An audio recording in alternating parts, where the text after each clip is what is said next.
Click on username. Then select user pass auth.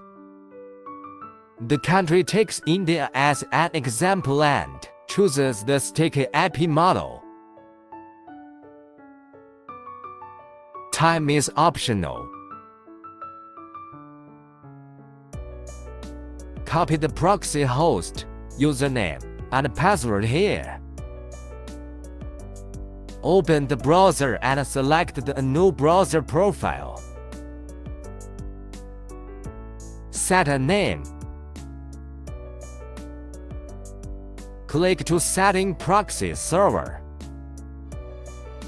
Select HTTP proxy.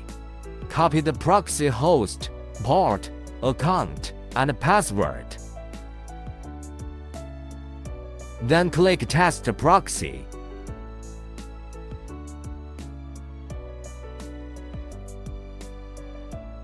Proxy detection successful.